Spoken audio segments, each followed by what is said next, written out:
ओम श्री परमात्मने नमः। आज हम गीता के तीसरे अध्याय के 40वें श्लोक का अर्थ सहित श्रवण करेंगे। सबसे पहले संबंध को जान लेते हैं। किसी शत्रु को नष्ट करने के लिए उसके रहने के स्थानों की जानकारी होनी आवश्यक है। इसलिए भगवान इस श्लोक में ज्ञानियों के नित्य वैरी काम के रहने के स्थान को बताते हैं।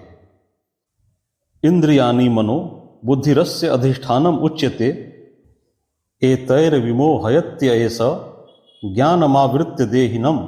अर्थात इंद्रियां, मन और बुद्धि इस कामना के वास स्थान कहे गए हैं। यह कामना इन इंद्रियां, मन और बुद्धि के द्वारा ज्ञान को ढककर देहाभिमानी मनुष्य को मोहित करती है। व्याख्या। इंद्रियाणि मनो बुद्धिरस्य अधिष्ठानम उच्यते। अर्थात काम 5 स्थानों में दिखता है।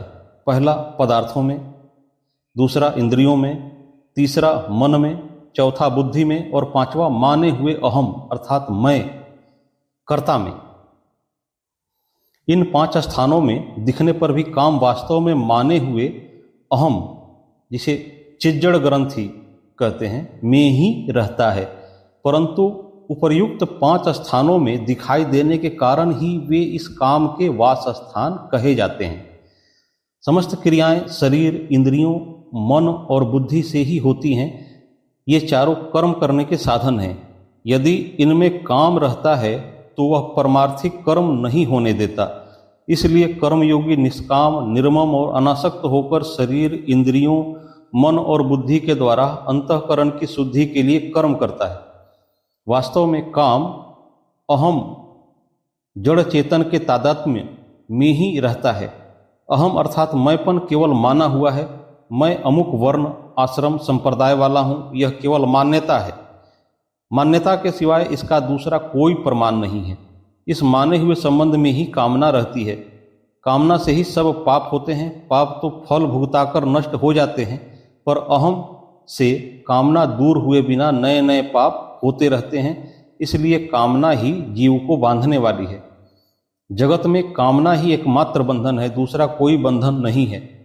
जो कामना के बंधन से छूट जाता है वह ब्रह्म भाव प्राप्त करने में समर्थ हो जाता है। कामना के कारण मनुष्य को जो करना चाहिए वह नहीं करता और जो नहीं करना चाहिए वह कर बैठता है। इस प्रकार कामना देहाभिमानी पुरुष को मोहित कर देती है। दूसरे अध्याय में भगवान ने कहा है कि कामना से क्रोध उत्पन्न होता है और क्रोध से सम्मोह। इससे यह समझना चाहिए कि कामना में बाधा पहुंचने पर तो क्रोध उत्पन्न होता है, पर यदि कामना में बाधा न पहुंचे तो कामना से लोभ और लोभ से सम्मोह उत्पन्न होता है। तात्पर्य यह है कि कामना से पदार्थ न मिले तो क्रोध उत्पन्न होता है और पदार्थ मिले तो लोभ उत्पन्न होता है, उनसे फिर मोह उत्पन्न होता है। कामना रजोगुण का कार्य है और मोह तमोगुण का कार्य। रजोगुण और तमोगुण पास पास रहते हैं, अतः काम, क्रोध, लोभ और मोह पास पास ही रहते हैं। काम इंद्रियों, मन और बुद्धि के द्वारा देहाभिमानी पुरुष को मोहित कर देता है। इस प्रकार काम रजोगुण का कार्य होते हुए भी तमोगुण का कार्य मोह हो जाता है। कामना उत्पन्न होने पर मनुष्य पहले इंद्रियों से भोग भोगने की कामना करता है। पहले तो भोग पदार्थ मिलते नहीं और मिल भी जाए तो टिकते नहीं, इसलिए उन्हें किस तरह प्राप्त करने के लिए वह मन में तरह तरह की कामनाएं करता है। बुद्धि में उन्हें प्राप्त करने के लिए तरह तरह के उपाय सोचता है। इस प्रकार कामना पहले इंद्रियों को संयोगजन्य सुख के प्रलोभन में लगाती है, फिर इंद्रियां मन को अपनी ओर खींचती हैं और उसके बाद इंद्रियां और मन मिलकर बुद्धि को भी अपनी ओर खींच लेते हैं। इस तरह काम देहाभिमानी के ज्ञान को ढककर इंद्रियों, मन और बुद्धि के द्वारा उसे मोहित कर देता है तथा उसे पतन के गड्ढे में डाल देता है। यह सिद्धांत है कि नौकर अच्छा हो पर मालिक तिरस्कार पूर्वक उसे निकाल दे तो फिर उसे अच्छा नौकर नहीं मिलेगा। ऐसे ही मालिक अच्छा हो और नौकर उसका तिरस्कार कर दे तो फिर उसे अच्छा मालिक नहीं मिलेगा। इसी प्रकार मनुष्य परमात्मा प्राप्ति किए बिना शरीर को सांसारिक भोग और संग्रह में ही खो देता है तो फिर उसे मनुष्य शरीर नहीं मिलेगा। अच्छी वस्तु का तिरस्कार होता है अंतःकरण अशुद्ध होने से, और अंतःकरण अशुद्ध होता है कामना से। इसलिए सबसे पहले कामना का नाश करना चाहिए। देहिनम विमोहयति पदों का तात्पर्य यह है कि यह काम देहाभिमानी पुरुष को ही मोहित करता है। शरीर को मैं और मेरा मानने वाला ही देहाभिमानी होता है।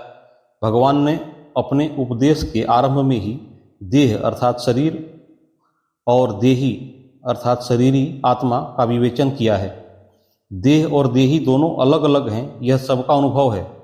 यह काम ज्ञान को ढककर देहाभिमानी को बांधता है, देही को नहीं। जो देह के साथ अपना संबंध नहीं मानता उसे यह बांध नहीं सकता।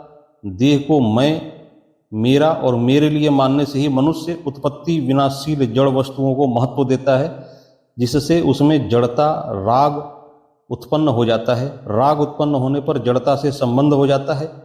जड़ता से संबंध होने पर ही कामना की उत्पत्ति होती है। कामना उत्पन्न होने पर जीव मोहित होकर संसार बंधन में बंध जाता है। नारायण नारायण नारायण। अगली वीडियो में हम गीता के क्रमशः श्लोकों का अर्थ सहित श्रवण करेंगे। जय श्री कृष्ण।